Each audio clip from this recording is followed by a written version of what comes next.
আসসালামু আলাইকুম রহমতুল্লাহ। প্রিয় বন্ধুরা, আমি মেজর ডালিম বলছি। এই বইয়ের আজকের পর্বে যে অধ্যায়গুলো পাঠ করা হবে, আমি ও আমার স্ত্রী নিম্মি আওয়ামী লীগ নেতা এবং সন্ত্রাস গোলাম মোস্তফা কর্তৃক অপহৃত হই।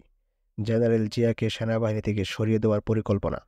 সেনাবাহিনীকে পুনরায় আইন শৃঙ্খলা পুনঃপ্রতিষ্ঠা এবং বেআইনি অস্ত্র উদ্ধারের জন্য বেসামরিক প্রশাসনের সাহায্যে তলব করা হয়। তো চলুন শুরু করা যাক। যে অধ্যায় দিয়ে আজকের পর্বটি শুরু করব তার নাম জেনারেল জিয়াকে সেনাবাহিনী থেকে সরিয়ে দেওয়ার পরিকল্পনা। সরকার জেনারেল জিয়াকে বার্মায় ডিফেন্স অ্যাটাচি করে পাঠাবার সিদ্ধান্ত নেয়। আমরা তখনও সারা দেশে ডিপ্লয়েড। একদিন নূর ফোন করে জানালো, জেনারেল জিয়া অতি জরুরি প্রয়োজনে আমার সাথে দেখা করতে চান।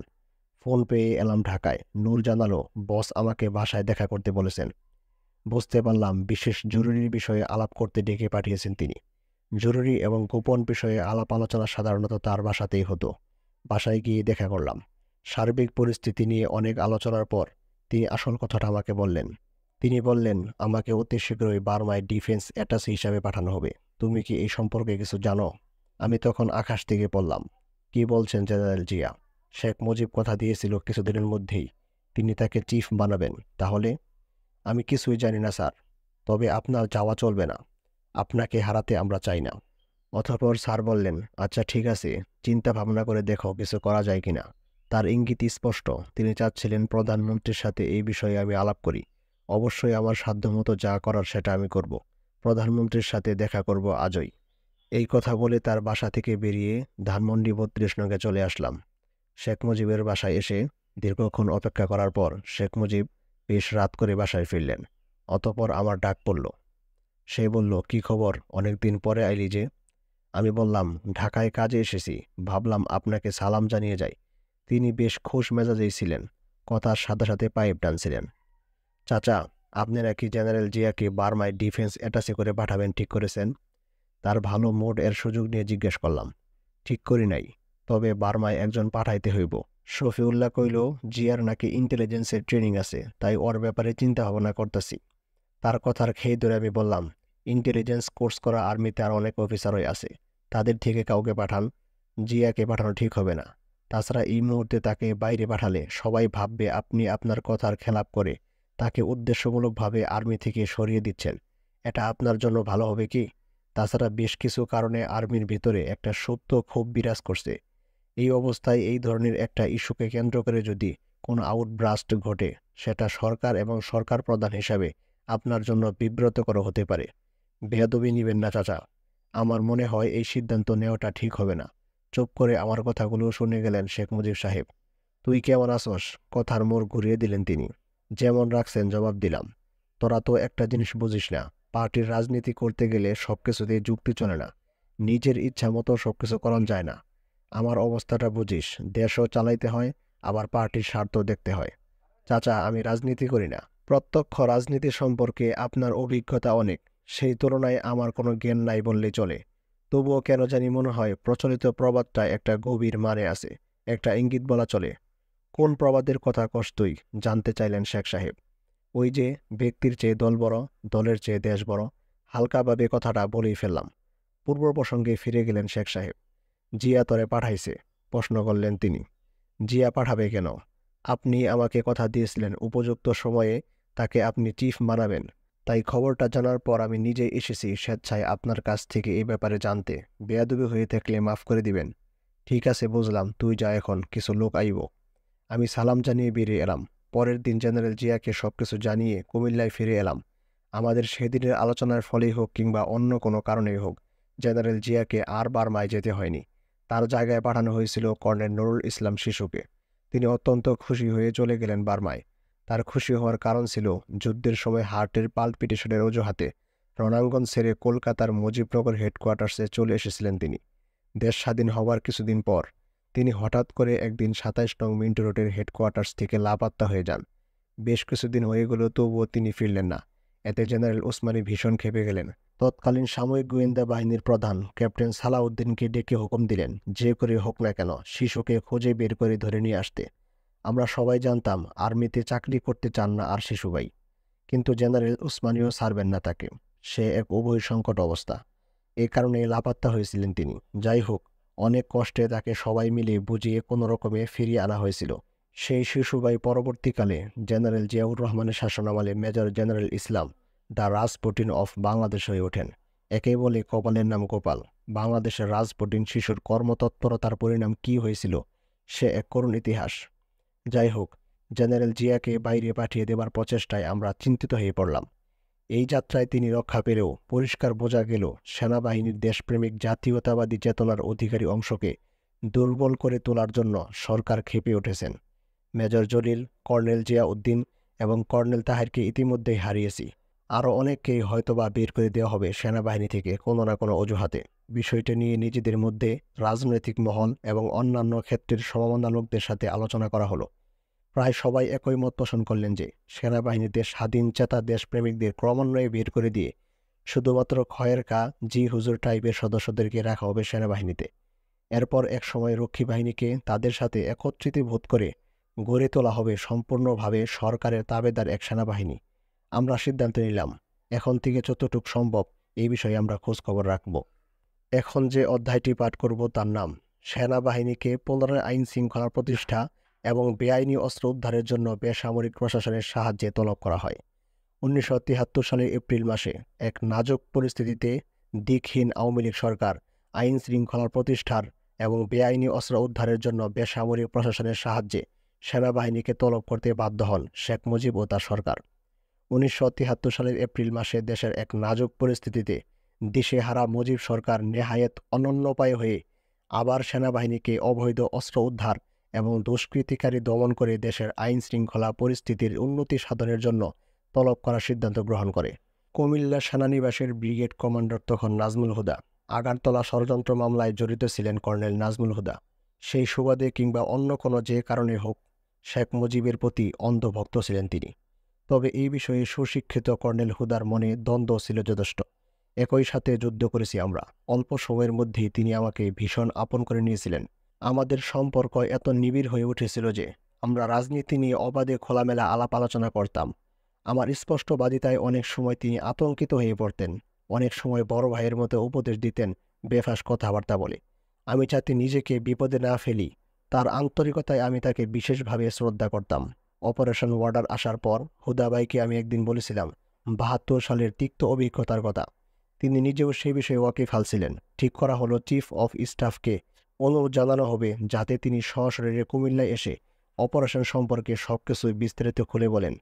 এতে করে আমরাও জানার সুযোগ পাব যে এবার সরকারের উদ্দেশ্য কী। প্রধানমন্ত্রী কি এবার সত্যি তার চাটার দল ছেড়ে জনগণের কল্যাণ চান? এর জন্যই কি তিনি আমাদের সাহায্য চাইছেন? সিদ্ধান্ত অনুযায়ী চিফ শফিউল্লাহকে কর্নেল হুদা কুমিল্লায় আসার অনুরোধ জানান। অতঃপর আসলেন শফিউল্লাহ। কনফারেন্সে তাকে জিজ্ঞাসা করা হলো 72 সালের মতো সেনাবাহিনীকে বিব্রতকর অবস্থায় পড়তে হবে না তো? তিনি জবাব দিলেন, এই সময় বঙ্গবন্ধু মানেই ব্যবসা। এমনকি যদি তার মৃত বাবাকে জড়িত পাওয়া যায় যে কোনো অপরাধে বিচারের জন্য তার লাশ উত্তোলন করা যেতে পারে। এবার তার ব্যতিক্রম হয়নি। যাই হোক, এটি তিনি আমাকে ব্যক্তিগতভাবে বলেছেন এবং আমার অবিশ্বাস করার কোনো কারণ নেই তাকে। খুবই ভালো কথা। শেখ মুজিব এবার সত্যি চিনতে পেরেছেন তার সরকার ও দলকে। সে তাদের অন্যায়ের প্রতিকার চান। এদের খপ্পর থেকে বেরিয়ে এসে প্রকৃত অর্থে জনতার নেতা হওয়ার জন্য দেশপ্রেমিক সেনাবাহিনীর কাছে সাহায্য চাইছেন। তার এই প্রচেষ্টায় অবশ্যই আমরা আমাদের সর্বশক্তি দিয়ে তাকে সাহায্য করব, সব ঝুঁকি হাসিমুখে বরণ করে নিয়ে। সে কথাই দেওয়া হয়েছিল জেনারেল শফিউল্লাহকে। অপারেশনকে যে কোনো মূল্যে সফল করে তুলব আমরা। খুশি মনে ফিরে গিয়েছিলেন তিনি। কুমিল্লা ব্রিগেডকে দায়িত্ব দেওয়া হলো কুমিল্লা, নোয়াখালী এবং সিলেট অপারেশন পরিচালনার। আমাকে কর্নেল হুদা কুমিল্লা অপারেশনের দায়িত্ব দিলেন। সিলেট এবং নোয়াখালীর দায়িত্ব দেওয়া হলো মেজর হায়দার এবং মেজর রশিদকে। কমান্ডিং অপারেশন শুরু হলো। সরকারি গোয়েন্দা সংস্থাগুলোর রিপোর্ট থেকে জানা গেল যে সব সেক্টরে আওয়ামী লীগ এবং দলের অঙ্গ সংগঠনগুলোর কাছে রয়েছে বেশিরভাগ অবৈধ অস্ত্র। প্রভাবশালী নেতাদের ছত্রছায়াতেই নিরাপদে রয়েছে ওইসব অস্ত্র এবং অস্ত্রধারীরা। তাতে কি, এবার মুজিব তার মরা বাপকেও ছাড়তে রাজি নন। আমরা যার যার এলাকায় সব প্রস্তুতি শেষে অপারেশন শুরু করলাম। সব জায়গায় খবর পাওয়া যাচ্ছিল এলাকার যত দাগি লোক, অবৈধ অস্ত্রধারী, সন্ত্রাসী, খুনি, ডাকাতদের মাথা হলো আওয়ামী লীগের নেতারা কিংবা নেতাদের পোষ্যমাস্তানরা। সব জায়গাতেই আবার আমাদের সরকারি দলের নেতারাও তাদের তৈরি সন্ত্রাসীদের নামের তালিকা দিয়েছিলেন। কিন্তু তদন্তের ফলে বেশিরভাগ ক্ষেত্রে দেখা গেছে যে তাদের দেওয়া তালিকাভুক্তের লোকেরা অধিকাংশই সৎ এবং নীতিবান বলে পরিচিত প্রত্যেক এলাকায়। অবশ্য তাদের মধ্যে অনেকেই সরকার বিরোধী রাজনীতির সাথে জড়িত কিংবা সমর্থক ছিলেন। আমাদের দায়িত্ব হলো দুষ্কৃতিকারীদের ধরা, সে যেই হোক না কেন। দল বিশেষের প্রতি আমাদের কোনো পক্ষপাতিত্ব নেই। আমাদের কাজ হচ্ছে নিরপেক্ষ থেকে আমাদের দায়িত্ব পালন করে যাওয়া। ধরপাকড় করা হলো অপরাধীদেরকে স্থানীয় বেসামরিক আইন শৃঙ্খলা রক্ষাকারী সংস্থাগুলো এবং প্রশাসনের সহায়তায়। যারা ধরা পড়েছিল তাদের বেশিরভাগই হোমরা চোমরা চাই এবং নেতা নেত্রীরা। সংসদ সদস্য মুমতাজ বেগম থেকে কুমিল্লার জহিরুল কাইয়ুম কেউই বাদ পড়লেন না। সিলেট, নোয়াখালী, খুলনা, বরিশাল এবং দেশের অন্যান্য জায়গাতে আর্মির হাতে ধরা পড়ল শেখ নাসির, হাসনাত প্রমুখ অনেক নামিদামি নেতারা। সব জায়গায় একই উত্থাপন। এলাকার দুষ্কৃতিকারীদের বেশিরভাগই সরকার ও সরকারি দলের লোকজন। এই অপারেশনের সময় সেনাবাহিনীর সদস্যরা সরাসরিভাবে আওয়ামী লীগের স্থানীয় নেতা এবং পাতি নেতাদের সঙ্গে প্রত্যক্ষ সংঘাতে জড়িয়ে পড়েন। আর্মি অপারেশনের ফলে সারা দেশে চমক সৃষ্টি হয়। লোকজন ভাবল শেখ মুজিব আর্মির সাহায্যে চাটার দল এর সন্ত্রাস ও দুর্নীতির হাত থেকে দেশ ও জাতিকে বাঁচাবার চেষ্টা করছেন। ফলে সবখানেই জনগণ স্বতঃস্ফূর্তভাবে এগিয়ে এসেছিলেন আর্মি অপারেশনে সাহায্য করতে। কয়েকদিনের দেশব্যাপী অভিযানের ফলে সন্ত্রাস কমে গেল অস্বাভাবিকভাবে। জনগণের মনে আশা ফিরে এলো। দুঃশাসনের ফলে নির্জীব হয়ে ওঠা জাতির মধ্যে নতুন করে প্রাণের সঞ্চার হলো। ধরা পড়া সবার বিরুদ্ধে আইনগত ব্যবস্থা নেওয়া হলো। কারো ব্যাপারে কোনো ব্যতিক্রম করা হলো না। যদিও বিভিন্ন প্রভাবশালী মহল থেকে, এমনকি প্রধানমন্ত্রীর সচিবালয় থেকেও অনেকের ব্যাপারে চাপ সৃষ্টি করার চেষ্টা করা হচ্ছিল অনবরত। কিন্তু আমরা আমাদের নীতিতে সবাই অটল। কারো ব্যাপারে কোনো বাছবিচার করা হবে না। আইন সবার জন্যই সমান। হঠাৎ করে সেনা সদর থেকে কয়েকজন আটক অপরাধীকে ছেড়ে দেওয়ার জন্য নির্দেশ পাঠালেন জেনারেল শফিউল্লাহ। কর্নেল হুদা পরিষ্কার জানিয়ে দিলেন, কাউকে ছেড়ে দেওয়া তার পক্ষে কিছুতেই সম্ভব নয়। কারণ শুধুমাত্র আইনই এখন তাদের ভাগ্য নির্ধারণ করতে পারে। আইনকে নিজের হাতে নেবার কোনো অধিকার তার নেই। ব্রিগেড কমান্ডারের এই জবাব চিফ শফিউল্লাহ প্রধানমন্ত্রীকে জানান। কর্নেল হুদার কাছে ফোন এলো প্রধানমন্ত্রীর। কর্নেল হুদা বিনীতভাবে প্রধানমন্ত্রীকে অনুরোধ করলেন প্রধানমন্ত্রী যেন তার রাজনৈতিক সচিব জনাব তোফায়েলকে পাঠিয়ে দেন চিফের সাথে সরেজমিনে অবস্থার তদন্ত করার জন্য।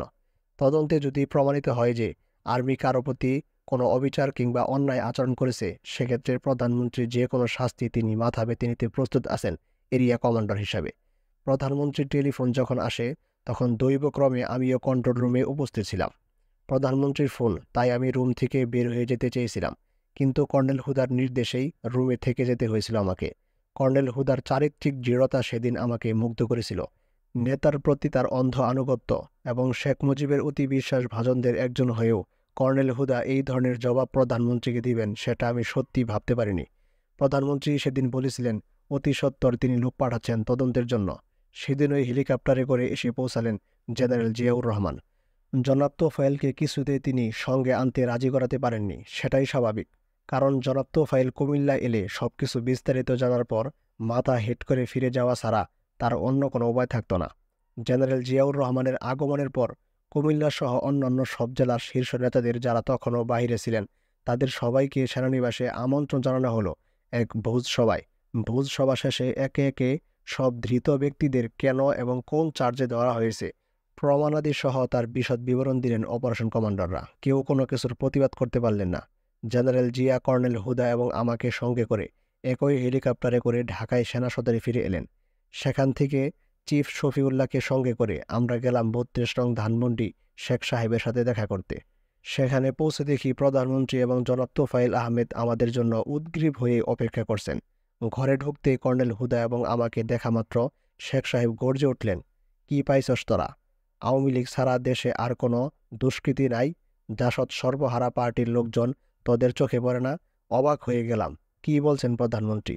কর্নেল হুদা জবাব দিলেন, স্যার, আমরা আপনার নির্দেশে অপারেশন করেছি প্রকৃত দুষ্কৃতিকারীদের ধরার জন্য। আমরা নির্দলীয়, আমাদের কাছে সবাই সমান। বিভিন্ন এজেন্সির দেওয়া রিপোর্টের ভিত্তিতে এবং আমাদের নিজস্ব এজেন্সি দিয়ে ওই সমস্ত রিপোর্ট ভেরিফাই করার পরই আমরা অ্যাকশন নিয়েছি। ধৃত ব্যক্তিদের বেশিরভাগই যদি আওয়ামী লীগের হয় তাতে আমাদের দোষের কোথায়? কথা বাড়তে না দিয়ে জনাব তোফায়েল কয়েকজনের নাম করে তাদের অবিলম্বে ছেড়ে দিতে বললেন। তাকে সমর্থন করে আমাকে উদ্দেশ্য করে প্রধানমন্ত্রী বললেন, যা হবার তা হয়েছে, এখন এদের ছাড়ার বন্দোবস্ত কর। জবাবে আমি বললাম, ধরার বা ছাড়ার মালিক আমরা নই স্যার। চিফের মাধ্যমে আপনার নির্দেশই কার্যকর করেছি আমরা। ধরার হুকুম দিয়েছিলেন আপনি, ছাড়ার মালিকও আপনি। তবে এই বিষয়ে আইন কি বলে সেটা আমার জানা নেই। ছেড়ে দেওয়াটা যদি আইনসম্মত মনে করেন তবে হুকুম জারি করে আইন সংস্থাকে বলেন তাদের ছেড়ে দিতে। আমরা তাদের ছাড়ব কীভাবে? তারা তো এখন আমাদের অধীনে নয়। সবাই এখন রয়েছে আইনের অধীনে। আইনগত ব্যবস্থা নেওয়া হয়েছে প্রত্যেকের বিরুদ্ধে। আমার জবাব শুনে কিছুক্ষণ চুপ করে থেকে জেনারেল শফিউল্লাহকে উদ্দেশ্য করে তিনি বলে উঠলেন, বাজান, কিছু একটা কর, নইলে দেশে আওয়ামী লীগ একদম শেষ হইয়া যাইব। জেনারেল শফিউল্লাহ প্রধানমন্ত্রীর বাজান সম্বোধনে বিগলিত হয়ে দাঁড়িয়ে পড়ে প্রায় হাত জোর করে বললেন, স্যার, আপনি অস্থির হবেন না। আমি অবশ্যই একটা কিছু করব। আপনি আমার উপর ভরসা রাখতে পারেন। কথাগুলো শেষ করে বসতেও ভুলে গিয়েছিলেন সেনাপ্রধান। প্রধানমন্ত্রীর ইশারায় আবার নিজের আসনে বসলেন চিফ শফিউল্লাহ। আমরা সবাই নিশ্চুপ বসে থেকে তার মুসাহিপনার কৌতুক উপভোগ করছিলাম, কিছুটা বিব্রত হয়ে। হাজার হলেও তিনি আমাদের প্রধান।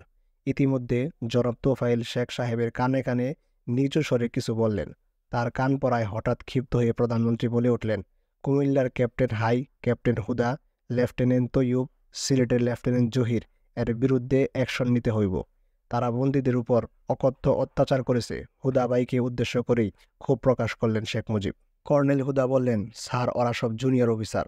ওরা যা করেছে সেটা আমার হুকুমই করেছে। অত্যাচারের অভিযোগ সত্যি নয়। এই অভিযোগ সম্পূর্ণ মিথ্যা। তারপরেও যদি ওদের শাস্তি দিতে চান তবে সেটা সবার আগে আমারই প্রাপ্য।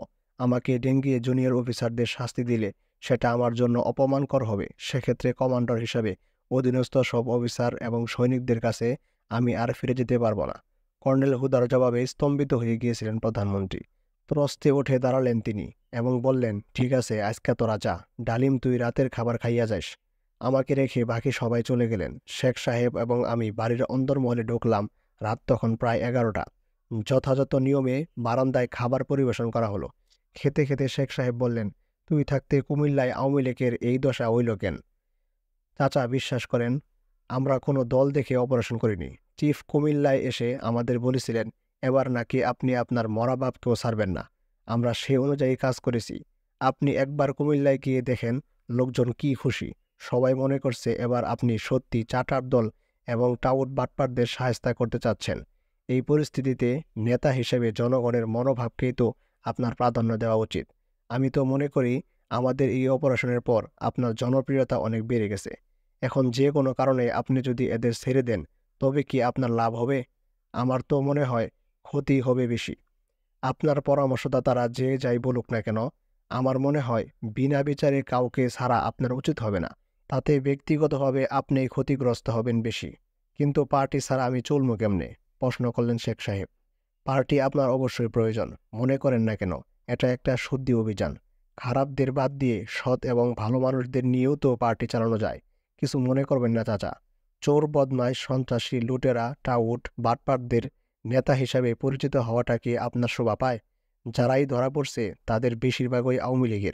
তার মানে বর্তমানে আপনার দলে ভালো লোকের চেয়ে খারাপ লোকই বেশি। এদের বাদ দেন, দেখেন লোকজন কিভাবে আপনার সমর্থন জানায়। চুপ করে শুনছিলেন আমার কথা। মুখটা ছিল থমথমে। খাওয়ার পর পাইপ টানার অভ্যাস ছিল তার। পাইপটা টেবিলের উপর পড়ে থাকলেও আজ তিনি সেটা ধরাননি। চিন্তিত অবস্থায় হঠাৎ করে বলে উঠলেন, বাঙালি জনগণকে খুব ভালো করে চিনি আমি। বুঝলাম না তিনি এই উক্তিতে কি বোঝাতে চাইলেন। কিছুক্ষণ পর শোবার ঘরে উঠে চলে গেলেন শেখ সাহেব। ওখানে তার আত্মীয় অপেক্ষা করছিলেন। আমিও উঠতে যাচ্ছিলাম, হঠাৎ কামাল এসে উপস্থিত। বস, দিলেন তো আওয়ামী লীগ শেষ কইরা। কাজটা ভালো করেন নাই। উত্তর দিলাম, সব ক্রিমিনাল আওয়ামী লীগের মধ্যেই রয়েছে। এখন আমার কি করার আছে? আমার তো কোনো দায় নেই। সারাদিনের ধকল শেষ করে ক্লান্ত হয়ে পড়ছিলাম, তাই কথা না বাড়িয়ে চলে এলাম 32 নম্বর থেকে। বাসায় ফিরে দেখি আব্বা আমার ফেরার অপেক্ষায় তখনও জেগে বসে আছেন। বুঝতে পারলাম কুমিল্লা থেকে নিম্মি ফোন করে আমার ঢাকা আসার খবরটা জানিয়ে দিয়েছে। আব্বা জিজ্ঞেস করলেন, কি হলো? সবকিছুই খুলে বললাম তাকে। সব শুনে তিনি বললেন, তোরা কি ভেবেছিলি শেখ মুজিব সত্যি অপরাধীদের ধরার জন্য তোদের মাঠে নামিয়েছে? আমি ওকে ভালো করে চিনি। যখন SM হলে GSC ছিলাম তখন একসাথে মুসলিম লীগের রাজনীতিও করেছি। ওর নীতি বলে কিছুই নেই। সারা জীবন ক্লিকবাজি আর লাঠিবাজির মাধ্যমে নিজের সুবিধা আদায় করে নিয়েছে সে। চরম সুবিধাবাদী চরিত্রের ধুরন্ধর শেখ মুজিব। তোদের মাঠে নামিয়ে এক ঢিলে দুই পাখি শিকার করতে চেয়েছিল শেখ মুজিব। একদিকে বর্তমানে তীব্র সরকার বিরোধী তৎপরতায় লিপ্ত রাজনৈতিক প্রতিপক্ষ, বিশেষ করে জাসদ সর্বহারা পার্টির সদস্যদের খতম করা, অন্যদিকে সেনাবাহিনী এবং জনগণের দেশপ্রেমিক ও জাতীয়তাবাদী অংশের মধ্যে বিরোধ সৃষ্টি করে সেনাবাহিনীকে তার দলের লাঠিয়াল বাহিনীতে পরিণত করার জন্যই সে এই পদক্ষেপ নিয়েছে। কিন্তু তার চালকে বানচাল করে দিয়েছিস তোরা। দেখ এখন সে কি করে। রাজনীতি এবং দলীয় স্বার্থের কারণে, ক্ষমতার লোভের কারণে মানুষ অনেক কিছুই করে থাকে। অতঃপর আব্বার কথায় কিছুটা চিন্তিত হয়ে পড়ছিলাম। পরের দিন সকালে জেনারেল শফিউল্লাহ সেনা সদরে আমাকে ডেকে পাঠালেন। সেখানে গিয়ে দেখি কর্নেল হুদাকেও ডেকে পাঠানো হয়েছে। হুদা ভাই আমাকে বললেন, সেনাপ্রধান আমাদের সাথে কুমিল্লায় যাবেন এবং সেখানে আমরা যে সমস্ত অপরাধীদেরকে ধরে গ্রেফতার করে রেখেছি তাদেরকে মুক্ত করে দিতে হবে। ভীষণভাবে দমে গিয়েছিলাম এই সিদ্ধান্তের কথা শুনে। হুদা ভাইও ভীষণ আপসেট। ক্যাপ্টেন নূর জেনারেল জিআর এডিসি তার কামরায় গিয়ে বসলাম। বসের সাথে দেখা করতে চাই। নূরের মাধ্যমে খবরটা পেয়েই তিনি আমাকে ডেকে পাঠালেন। ঘরে ঢুকে দেখলাম তিনিও গম্ভীর। আমাকে বসতে ইঙ্গিত করে বললেন, চিন্তার কোনো কারণ নেই, যা কিছু হবে আল্লাহর পক্ষ থেকে হবে। অতঃপর আমরা সেনাপ্রধানের সাথে হেলিকপ্টারে করে কুমিল্লায় চলে গেলাম। সেখানে গিয়ে সেনাপ্রধান নিজেই বন্দীদেরকে মুক্ত করে দিলেন। আমাদের সামনেই ফুলের মালা গলায় পরিয়ে সমাবেত আওয়ামী লীগরা সদর্পে মিছিল করে চলে গেল শেখ মুজিবের ধ্বনি উচ্চারণ করে। বিব্রতকর অবস্থায় অসহনীয় অপমান সহ্য করতে হয়েছিল আমাদের প্রত্যেককেই। এখন যে অধ্যায়টি পাঠ করব তার নাম, আমি এবং আমার স্ত্রী গাজী গোলাম মুস্তফা কর্তৃক অপহরিত হই। রেড ক্রস চেয়ারম্যান এবং তদানীন্তন ঢাকা মহানগর আওয়ামী লীগের প্রধান গাজী গোলাম মুস্তফা নিম্মি এবং আমাকে বন্দুকের মুখে লেডিস ক্লাব থেকে অপহরণ করে নিয়ে যায়। 1974 সালের মাঝামাঝি ঘটে এক বর্বরচিত অকল্পনীয় ঘটনা। দুষ্কৃতিকারী দমন অভিযানে সেনাবাহিনী তখনও সারা দেশে নিয়োজিত। আমার খালাতো বোন তাহমিনার বিয়ে ঠিক হলো কর্নেল রেজার সাথে। দুপক্ষই আমার বিশেষ ঘনিষ্ঠ, তাই সব ব্যাপারে মধ্যস্থতা করতে হচ্ছিল আমাকে এবং নিম্মিকেই। বিয়ের দুদিন আগে ঢাকায় এলাম কুমিল্লা থেকে। ঢাকার লেডিস ক্লাবে বিয়ের বন্দোবস্ত করা হয়েছে। সেই বিয়েতে অনেক গণ্যমান্য সামরিক এবং বেসামরিক লোকজন, বিশেষ করে হোমরা চোমরা এসেছিল অতিথি হিসাবে। পুরো অনুষ্ঠানটাই তদারক করতে হচ্ছিল নিম্মি এবং আমাকেই। আমার শ্যালক ভাপ্পি ছুটে এসেছে কানাডা থেকে। বিয়েতে সে উপস্থিত। বিয়ের কাজ সুষ্ঠুভাবে এগিয়ে চলছে। রেড ক্রস চেয়ারম্যান গাজী গোলাম মোস্তফার পরিবারও সেখানে উপস্থিত। বাইরের হলে পুরুষদের বসার জায়গায় ভাপ্পি বসেছিল। তার ঠিক পিছনের সারিতে বসেছিল গাজীর ছেলেরা। বয়সে ওরা সবাই কম বয়সী ছেলে ছোকরা। ভাপ্পি প্রায় আমার বয়সী। হঠাৎ করে গাজীর ছেলেরা পিছন দিক থেকে কৌতুকচ্ছলে ভাপ্পির মাথার চুল টানে। ভাপ্পি পিছনে তাকালে ওরা নির্বাক হয়ে বসে থাকে। এভাবে 2-3 বার চুল টানার পর ভাপ্পি রাগান্বিত হয়ে জিজ্ঞাসা করে, চুল টানছে কে? আমরা পরখ করে দেখছিলাম আপনার চুল আসল না নকল, জবাব দিল একজন। পুচকে ছেলেদের রসিকতা ভাপ্পি যুক্তিসঙ্গত কারণে ভীষণ ক্ষেপে যায়, কিন্তু কিছুই বলে না। মাথা ঘুরিয়ে নিতেই আবার চুলে টান পড়ে। এবার বাপ্পি যে ছেলেটি চুলে টান দিয়েছিল তাকে ধরে ঘর থেকে বের করে দিয়ে বলে, বেয়াদব ছেলে, মশকারি করার জায়গা পাওনি। খবরদার, তুমি আর ওই জায়গায় বসতে পারবে না। এই কথা বলার পর বাপ্পি আবার তার জায়গায় ফিরে আসে। এই ঘটনার কিছুই আমি জানতাম না, কারণ তখন আমি বিয়ের তদারকি এবং আত্মীয়দেরকে নিয়ে ভীষণ ব্যস্ত ছিলাম। বিয়ের আনুষ্ঠানিকতা প্রায় সবকিছুই সুষ্ঠুভাবে হয়ে যায়। খাওয়া দাওয়ার পর্বও শেষ। অতিথিরা সব ফিরে যাচ্ছেন। সেদিন আবার টেলিভিশনে সত্যজিৎ রায়ের পুরস্কারপ্রাপ্ত ছবি মহানগর ছবিটি দেখানোর কথা, তাই অনেকেই তাড়াতাড়ি ফিরে যাচ্ছেন ছবিটি দেখার জন্য। অল্প সময়ের মধ্যেই লেডিস ক্লাব ফাঁকা হয়ে গেল। মাহবুবের আসার কথা, মানে এসপি মাহবুব, আমাদের বিশেষ ঘনিষ্ঠ বন্ধুদের একজন। আমরা সব একসাথে যুদ্ধ করেছি স্বাধীনতা সংগ্রামে। কি এক কাজে যেন মানিকগঞ্জ যেতে হয়েছিল তাকে। সেখান থেকে খবর পাঠিয়েছে তার ফিরতে একটু দেরি হবে। ঘনিষ্ঠ আত্মীয় স্বজনরা সবেমাত্র খাবার বসেছে। হঠাৎ দুটো মাইক্রোবাস এবং একটা কার এসে ঢুকল লেডিস ক্লাবে। কার থেকে নামলেন স্বয়ং গাজী গোলাম মোস্তফা এবং মাইক্রোবাস দুটো থেকে নামলো প্রায় 10-12 জন অস্ত্রধারী বেসামরিক ব্যক্তি। গাড়ি থেকে প্রায় চিৎকার করতে করতে বের হলেন গাজী গোলাম মোস্তফা। কোথায় মেজর ডালিম? বেশ বেড়ে গেছে, তাকে আজ আমি সাহায্য করব। কোথায় সে? আমি তখন ভিতরে বসে সবার সাথে খাচ্ছিলাম। কে যেন এসে বলল, গাজী এসেছে। আমাকে তিনি খুঁজছেন। হঠাৎ করে গাজী এসেছেন, কি ব্যাপার? ভাবলাম হয়তোবা সে তার পরিবারকে নিতে এসেছে। আমি তাকে অভ্যর্থনা করার জন্য বাইরে বের হলাম। বারান্দায় আসতেই 6-7 জন অস্ত্রধারী ব্যক্তি আমার বুকে পিঠে মাথায় অস্ত্র ঠেকিয়ে ঘিরে দাঁড়ালো। ঘটনার আকস্মিকতায় আমি হতবাক। সামনে এসে দাঁড়ালেন স্বয়ং গাজী। আমি অত্যন্ত ভদ্রভাবে তাকে জিজ্ঞেস করলাম, ব্যাপার কি? এই সমস্ত কিছুর মানেই বা কি? তিনি তখন ভীষণভাবে ক্ষিপ্ত এক নাগারে শুধু বলে চলেছেন, গাজীরে চিনো না, আমি বঙ্গবন্ধু না, চল শালারে নিয়ে চল, আজ আমি তোরে মজা দেখাবো। তুই নিজেরে কি মনে করিস? অশালীনভাবে কথাগুলো বলছিলেন তিনি। আমি প্রশ্ন করলাম, কোথায়, কেন নিয়ে যাবেন আমাকে?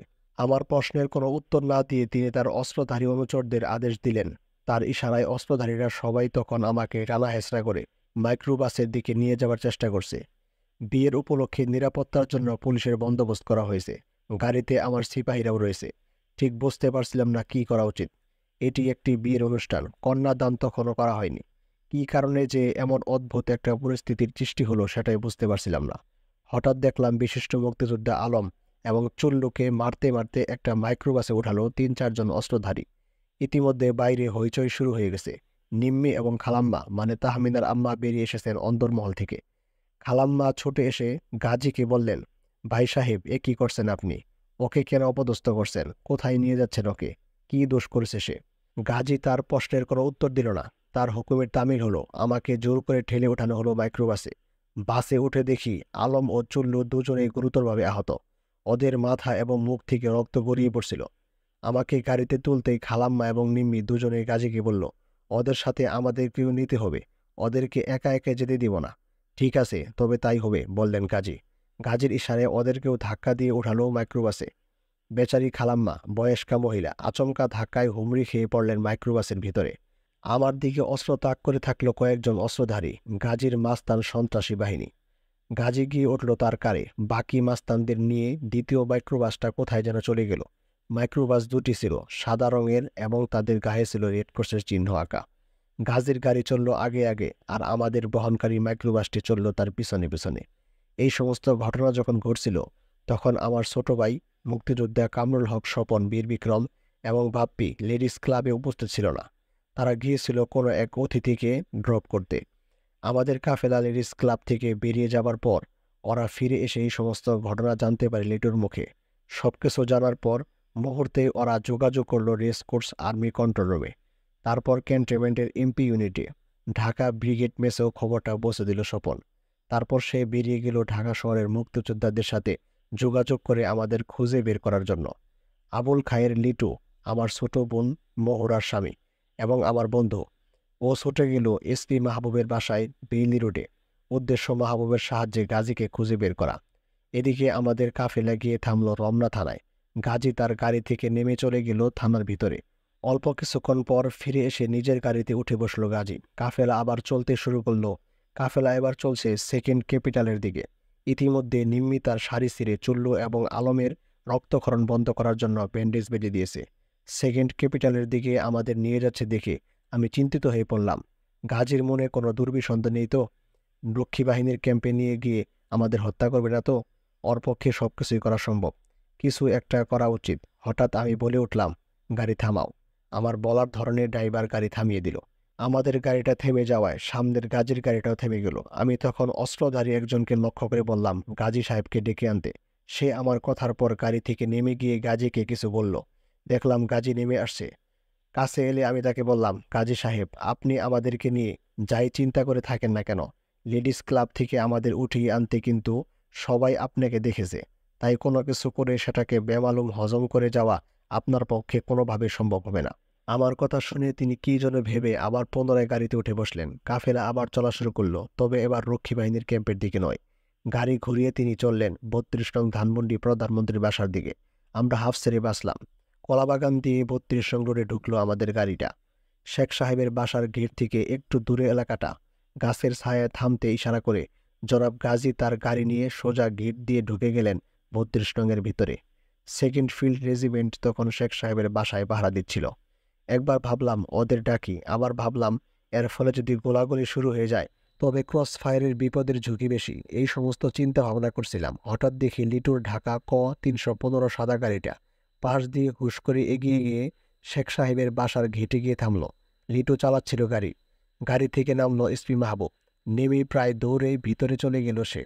লিটু একটু এগিয়ে গিয়ে রাস্তার পাশে গাড়ি থামিয়ে অপেক্ষায় রইল, সম্ভবত মাহবুব ফিরে আসার প্রতীক্ষায়। লিটু এবং মাহবুবকে দেখে আমরা সবাই আশ্বস্ত হলাম। নির্ঘাত বিপদের হাত থেকে পরম করুণাময় আল্লাহ তাআলা আমাদের বাঁচিয়ে দিলেন। লিটু যখন মাহবুবের বাসায় গিয়ে পৌঁছে, মাহবুব তখন মানিকগঞ্জ থেকে সবেমাত্র ফিরে বিয়েতে আসার জন্য প্রস্তুত হচ্ছিল। হঠাৎ লিটুকে হন্তদন্ত হয়ে উপরে আসতে দেখে তার দিকে চাইতে লিটু বলে উঠল, মাহবুব ভাই, সর্বনাশ হয়ে গেছে। বিয়ে বাড়ি থেকে গাজী বিনা কারণে ডালিম নিম্মিকে জবরদস্তি গান পয়েন্টে উঠিয়ে নিয়ে গেছে। একথা শুনে মাহবুব স্তম্ভিত হয়ে যায়। প্রধানমন্ত্রীকে খবরটা সবচেয়ে আগে দেওয়া দরকার, কোনো অঘটন ঘটে যাওয়ার আগে। গাজীর কোনো বিশ্বাস নেই, ওর দ্বারা সবকিছু সম্ভব। মাহবুব টেলিফোনের দিকে এগিয়ে যায়। হঠাৎ টেলিফোন বেজে ওঠে। মাহবুব আস্তে করে উঠিয়ে নেয় রিসিভার। প্রধানমন্ত্রী অপর প্রান্তে। মাহবুব, তুই জলদি চলে আয় আমার বাসায়। গাজী এক মেজর আর তার সাঙ্গপাঙ্গদের ধরে আনছে এক বিয়ের অনুষ্ঠান থেকে। ওই মেজর গাজীর বউয়ের উপর ইয়ারকি মারার চেষ্টা করছিল। উপযুক্ত শিক্ষা দিতে হবে। বেশি বার বাড়ছে সেনাবাহিনীর অফিসারগুলির। সব শুনে মাহবুব জানতে চাইল, স্যার, গাজী সাহেবকে জিজ্ঞেস করুন মেজর ও তার সাঙ্গদের কোথায় রেখেছেন তিনি। উত্তরে প্রধানমন্ত্রী বললেন, ওদের সাথে করে নিয়ে আইছে গাজী। গেটের বাইরে গাড়িতে রাখা হয়েছে বদমাশগুলারে। তখন মাহবুব বলল, স্যার, গাজী সাহেব ডালিম আর নিম্মিকে তুলে এনেছে লেডিস ক্লাব থেকে। ওখানে ডালিমের খালাতো বোনের বিয়ে হচ্ছিল। এই কথা শুনে প্রধানমন্ত্রী আশ্চর্য হয়ে বললেন, কসকে তুই? মাহবুব বলল, স্যার, আমি সত্যি বলছি। আপনি ওদের খবর নেন, আমি এক্ষুনি আসছি। এই কথোপকথনের পরে মাহবুব লিটনকে সঙ্গে করে নিয়ে চলে আসলো ধানমন্ডি 32 রঙে। মাহবুবের ভিতরে যাওয়ার কয়েক মিনিটের মধ্যেই রেহানা কামাল ছুটে বাইরে এসে আমাদের ভিতরে নিয়ে যায়। আলম এবং চুল্লুর রক্তক্ষরণ দেখে শেখ সাহেব এবং অন্যান্য সবাই শঙ্কিত হয়ে ওঠেন।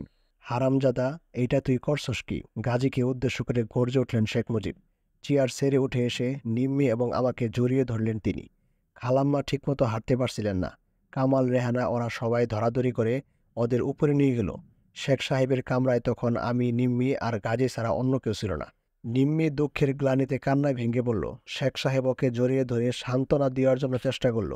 গাজী ভেজা বিড়ালের মতো কুঁকড়ে দাঁড়িয়ে কাঁপছিল। হঠাৎ ফোন বেজে উঠল। শেখ সাহেব নিজেই রিসিভ করলেন। গাজীর বাসা থেকে ফোন এসেছে। বাসা থেকে খবর দিল আর্মিরা গাজীর বাসা রেড করে সবাইকে ধরে নিয়ে গেছে। শুধু তাই নয়, সমস্ত শহরে আর্মি চেকপোস্ট বসিয়ে প্রতিটি গাড়ি চেক করছে। ক্যান্টনমেন্ট থেকে কিডন্যাপিং এর খবর পাওয়ার পরপরই ইয়াং অফিসাররা যে যেখানে ছিল সবাই বেরিয়ে পড়ছে এবং খুঁজে বের করার চেষ্টা করছে মেজর ডালিম এবং তার স্ত্রী নিম্মিকে। সমস্ত শহরে হইচই পড়ে গেছে। গাজীরও কোনো খোঁজখবর নেই। গাজীকে এবং তার অস্ত্রধারী সন্ত্রাসীদেরকে খুঁজতেছে আর্মিরা তন্ন তন্ন করে সমস্ত জায়গায়। টেলিফোন পাওয়ার পর শেখ সাহেবের মুখটা কালো হয়ে গেল। ফোন পেয়ে তিনি আমাদের সামনে আর্মি চিফ শফিউল্লাহকে হটলাইনে বললেন, ডালিম, নিম্মি, গাজী সবাই আমার এখানে আছে, তুমি জলদি চলে আসো আমার এখানে। ফোন রেখে শেখ সাহেব গাজীকে উদ্দেশ্য করে বললেন, মাফ চা নিম্মির কাছে। গাজী শেখ সাহেবের হুকুমে নিম্মির দিকে এক পা এগোতেই সিংহের মতো গর্জে উঠল নিম্মি, খবরদার, তোর মতো ইতর লোকের মাফ চাইবার কোনো অধিকার নাই, বদমাইশ। এরপর শেখ মুজিবের দিকে ফিরে বলল নিম্মি, কাদের রক্তের বদলে আজ আপনি প্রধানমন্ত্রী আমি জানতে চাই? আপনি নিজেকে জাতির পিতা বলে দাবি করেন। আমি আজ আপনার কাছে বিচার চাই। আজ আমার জায়গায় শেখ হাসিনা কিংবা শেখ রেহানা যদি এমন অসম্মান হতো, তবে যে বিচার আপনি করতেন আমি ঠিক সেই বিচার চাই আপনার কাছে। যাদের রক্তের বিনিময়ে আজ আপনারা জাতির কর্ণধার হয়ে ক্ষমতা ভোগ করছেন, সেই সমস্ত মুক্তিযোদ্ধাদের সম্মান নষ্ট করে তাদের গায়ে হাত দেওয়ার মতো সাহস কম্বলচোর গাজী পায় কি করে? এর উপযুক্ত জবাব আমি আজ আপনার কাছ থেকে চাই। আজ পর্যন্ত আপনি বলতে পারবেন না ব্যক্তিগতভাবে কোনো কিছু চেয়েছি আপনার কাছে, কিন্তু আজ দাবি করছি ন্যায্য বিচারের। আপনি যদি এর বিচার না করেন তবে আমি আল্লাহর কাছে এই অন্যায়ের বিচার দিয়ে রাখলাম, তিনি অবশ্যই এর বিচার করবেন। আমি অনেক চেষ্টা করে সেদিন নিম্মিকে শান্ত করতে পারিনি। ঠান্ডা মেজাজের কোমল প্রকৃতির নিম্মির মধ্যেও যে এই ধরনের আগুন লুকিয়ে থাকতে পারে সেটা আমার কাছে আশ্চর্য হয়ে গিয়েছিল। শেখ সাহেব নিম্মির কথা শুনে ওকে জড়িয়ে ধরে মাথায় হাত বুলিয়ে আদর করে বলছিলেন, মা, তুই শান্ত হ। হাসিনা রেহানার মতো তুইও আমার মেয়ে। আমি নিশ্চয়ই এর উপযুক্ত বিচার করব। অন্যায়, ভীষণ অন্যায় করেছে গাজী, কিন্তু তুই মা শান্ত হ। এই কথা বলেই শেখ রেহানাকে ডেকে তিনি নিম্মিকে উপরে নিয়ে যেতে বললেন। রেহানা এসে নিম্মিকে উপরে নিয়ে গেল। ইতিমধ্যে জেনারেল শফিউল্লাহ এবং ঢাকা ব্রিগেড কমান্ডার সাফায়েত জামিল এসে পৌঁছেছে। শেখ সাহেব তাদের সবকিছু খুলে বলে জেনারেল শফিউল্লাহকে অনুরোধ করলেন গাজীর পরিবারের সদস্যদের ছেড়ে দেওয়ার জন্য। সেনাপ্রধান শফিউল্লাহ রেসকোর্স কন্ট্রোল রুমে অপারেশন কমান্ডার মেজর মমিনের সাথে কথা বলার জন্য টেলিফোন তুলে নিলেন। হ্যালো মমিন, আমি শফিউল্লাহ বলছি, প্রাইম মিনিস্টারের বাসা থেকে। ডালিম, নিম্মি, গাজী ওরা সবাই এখানে আছে। প্রধানমন্ত্রীও আমাদের সাথেই আছেন। কোনো সমস্যা নেই, সব কিছু ঠিকঠাক আছে। তুমি গাজীর পরিবারের সদস্যদেরকে ছেড়ে দাও। অপর প্রান্ত থেকে মেজর মমিন জেনারেল শফিউল্লাহকে পরিষ্কারভাবে জানিয়ে দিলেন, কিডন্যাপ করে নিয়ে যাওয়া অফিসার এবং তার স্ত্রীকে না দেখা পর্যন্ত এবং গাজী ও তার 17 জন অবৈধ অস্ত্রধারী সন্ত্রাসীদের তার হাতে সমর্পণ না করা পর্যন্ত তার পক্ষে গাজীর পরিবারের কাউকেই ছাড়া সম্ভব নয়। শফিউল্লাহ তাকে অনেক বোঝাতে চেষ্টা করলেন, কিন্তু মেজর মমিন তার অবস্থানে অটল থাকলেন। শফিউল্লাহর সব যুক্তিকে অসার প্রমাণিত করে অবশেষে শফিউল্লাহর ইচ্ছার বিরুদ্ধে অনেকটা বাধ্য হয়ে প্রধানমন্ত্রীকে অপারেশন কমান্ডার এর শর্তগুলো জানালেন। শেখ সাহেবের মুখ শুকিয়ে গেল। তিনি আমাকে অনুরোধ করলেন মেজর মমিনের সাথে কথা বলতে। আমি তখন টেলিফোন হাতে তুলে নিলাম। আমি বললাম, হ্যালো স্যার, মেজর ডালিম বলছি। প্রধানমন্ত্রী কথা দিয়েছেন তিনি ন্যায় বিচার করবেন। আপনি দয়া করে গাজীর পরিবারের সদস্যদেরকে ছেড়ে দেন। স্যার বললেন, না, তাদেরকে কোনোভাবে ছেড়ে দেওয়া যাবে না। তারা সন্ত্রাসী করেছে, তোমার সাথে অন্যায় করেছে, অপরাধ করেছে, তাদের অবশ্যই বিচার হতে হবে। অতঃপর আমি বললাম, স্যার, আমরা এখন যে অবস্থায় আছি হয়তোবা পরবর্তীতে অবস্থার আরও অবনতি হতে পারে। দয়া করে আপনি তাদেরকে ছেড়ে দেন, অথবা আপনি এসে যদি দেখতেন আমরা কোন অবস্থায় আছি তাহলে আপনি বুঝতে পারতেন। আপনি যদি আসতেন তাহলে ভালো হতো। স্যার বললেন যে না, আমি আসতে পারবো না, আমি ক্যাপ্টেন ফিরোজকে পাঠিয়ে দিচ্ছি। এই কথা বলে তিনি ফোন রেখে দিলেন। অল্পক্ষণের মধ্যে ক্যাপ্টেন ফিরোজ এসে পড়ল। ফিরোজ আমার বাল্যকালের বন্ধু। সে এসে আমাকে জড়িয়ে ধরল। তুই গাজীকে মাফ করে দে। আর গাজী, তুই নিজে খোদ উপস্থিত থাকবি কন্যা সম্পাদনের অনুষ্ঠান শেষ না হওয়া পর্যন্ত। অনেকটা মোরালি কায়দায় একটা আপোষ রফা করার চেষ্টা করলেন প্রধানমন্ত্রী। তখন আমি বললাম, আমার বোনের বিয়ের অনুষ্ঠানে গাজীর যাওয়ার কোনো প্রয়োজন নেই। ওকে মাফ করাও আমার পক্ষে সম্ভব নয়। সেটা হবে আমার জন্য নীতিবিরোধী। আমরা দেশ স্বাধীন করেছি রক্তের বিনিময়ে। আমাদের গা থেকে রক্ত ঝরাটা কোনো সাধারণ ব্যাপার নয়। ইউনিফর্মের চাকরি করি, টাকা পয়সার লোভেও নয়।